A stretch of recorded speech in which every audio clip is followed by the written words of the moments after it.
اللهم صل وسلم وبارك على سيدنا محمد وعلى آله وأصحابه أجمعين. ازيكم حبايبي، عاملين ايه؟ يا رب تكونوا بخير. وحشتوني كتير من الفيديو اللي فات. النهاردة هنعمل مع بعض أحلى وأخف وأطرى ميني بيتزا بالعجينة السحرية، وهعرفكم كل أسرار نجاحها. طبعا الميني بيتزا كل ولادنا بتعشقها، وإحنا كمان بنحبها جدا جدا. لو أول مرة تشوفوني، أنا الشيف ماجي. هكون سعيدة جدا جدا لو اشتركتوا في قناتي، ولايك وشير لو عجبكم الفيديو. ويلا بينا نحضر أجمل ميني بيتزا مع بعض. في البداية حبايبي هننزل بالمكونات الجافة. هنحتاج ل3 كوبايات من الدقيق الفاخر متعدد الاستخدامات. هننزل عليهم بعد كده ب4 معالق كبيرة من الحليب البودرة. لو مش موجود عندكم الحليب البودرة نقدر نستغنى عنه، بس طبعا بيدي نتيجة حلوة جدا جدا في المعجنات خصوصا البيتزا. بعد كده هضيف عليهم معلقة صغيرة من السكر. آخر حاجة هضيفها نص معلقة صغيرة من الملح زي ما انتوا شايفين كده. بعد كده نقلب المكونات الجافة دي كلها مع بعضها كويس جدا. هنركن المكونات الجافة على جنب وندخل في الخطوة اللي بعدها. دلوقتي هنبدأ نحضر الخميرة مع بعض. في طبق صغير هنحط كيس من الخميرة الفورية. بعد كده هننزل عليهم بنص كوباية مية دافية ونقلب كويس، وهنسيبهم حبايبي لمدة 5 دقايق. بعد ما قلبناهم هنسيبهم لمدة 5 دقايق. هنلاقيها عملت وش كده زي وش النسكافيه، هنعرف انها شغالة معانا. زي ما انتوا شايفين كده حبايب قلبي، الخميرة عملت وش كده زي وش النسكافيه. هنحطها على المكونات الجافة بعد كده. دلوقتي حبايبي هنبتدي نعجن بقى العجينة. هنحتاج لكوباية ونص. هنضيف كوباية من المية بس تكون دافية. هنخلي النص على جنب علشان لو احتاجته هضيفه. هنلم بقى بعد كده العجينة زي ما انتوا شايفين بالمعلقة الخشب عشان ما تبهدليش الدنيا. بعد كده تلميها كده بايديكي، وطبعا مخليه نص كوباية المية. هنضيف شوية بشوية.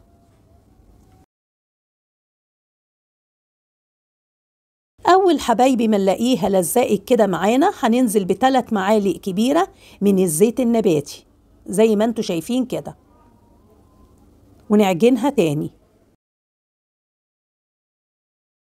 ودي العجينة حبايبي بعد مرور 4 دقايق بعد ما لميتها. دلوقتي هغطي العجينة وهسيبها لمدة ساعة لحد ما حجمها يتضاعف معانا.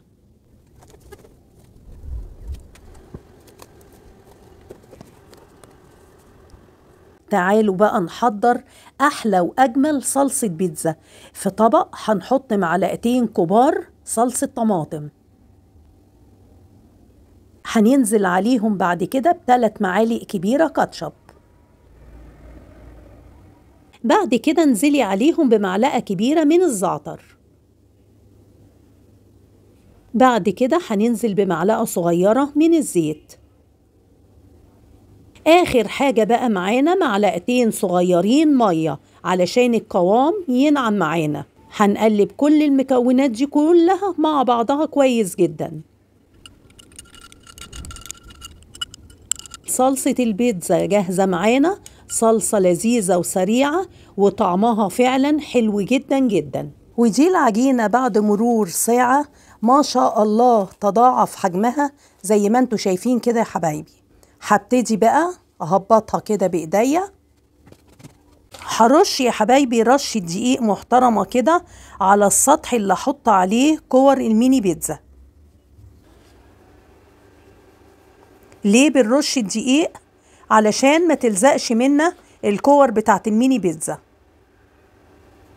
بعد كده حبايبي هبدأ اكور العجينة زي ما انتوا شايفين كده. اهم حاجة لازم نبل ايدينا بالزيت كويس جدا. ليه؟ علشان العجينة ما تلزقش في ايدينا. زي ما انت شايفة كده.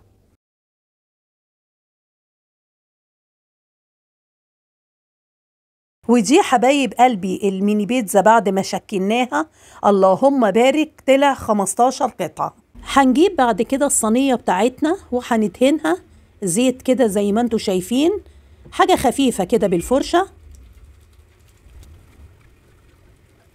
بعد كده هنبتدي نرص كور الميني بيتزا.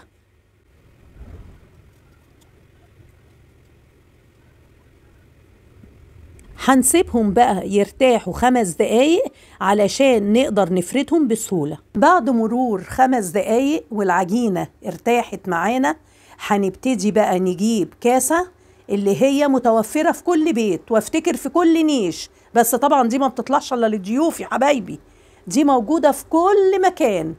هنبتدي بقى ندهنها زيت كده زي ما انت شايفة، وهنفرد بيها العجينة. افردي كده بيها العجينة كده كويس، أنا بسهل عليكي.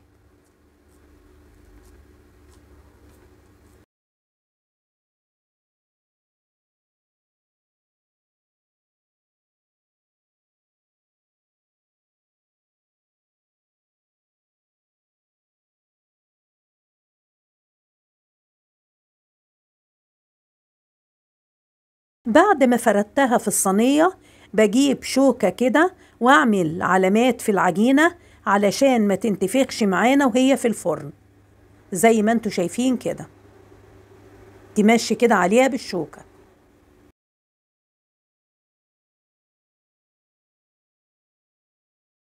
بعد كده بنحط نص معلقة كبيرة من الصلصة اللي عملناها مع بعض، يعني حاجة كده بسيطة، نص معلقة. ليه؟ علشان لو جبتيها على الأطراف هتتحرق طبعا معاكي، فاحنا مش عايزين كده. اوعي تجيبيها على الأطراف بتاعت الميني بيتزا.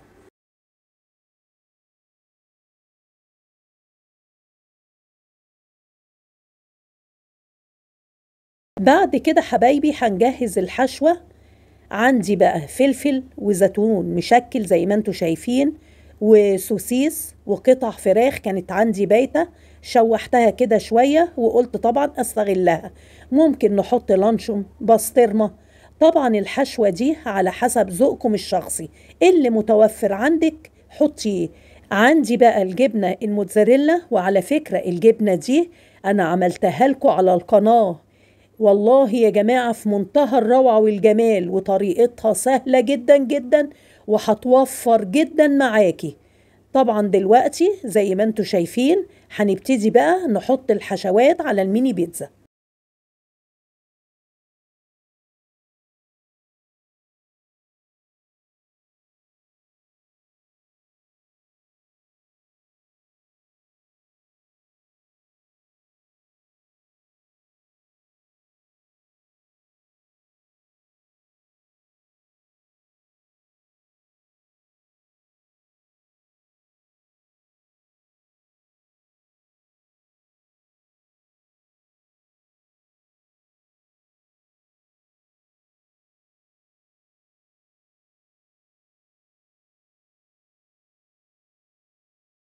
بعد ما حطينا الحشوات فوق الميني بيتزا، اولا نحط بقى كم نقطة زيت كده على كل قطعة، بيدي البيتزا لمعة حلوة جدا جدا، وبيخلي الجبنة تطلع سايحة معانا زي ما انتوا شايفين كده، كم نقطة زيت كده.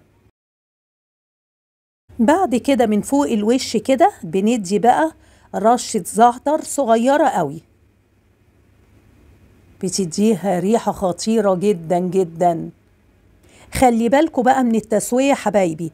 هندخل دلوقتي الصواني في الفرن على درجة حرارة 200، وهنشغل من فوق ومن تحت. بعد دقيقة أو 2 هنلاقي الجبنة ساحت معانا، هنطفي الشواية ونخلي البيتزا تاخد سواها كله من تحت، هتطلع بقى هشة وجميلة وزي الفل معاكم. البيتزا طلعت من الفرن، طبعا الريحة حكاية جدا جدا ومالية البيت كله يا حبايب قلبي. شايفين بقى الجمال، مستوية وزي الفل، شايفين الجبنة الخطيرة. عمايل ايديا ديت والله.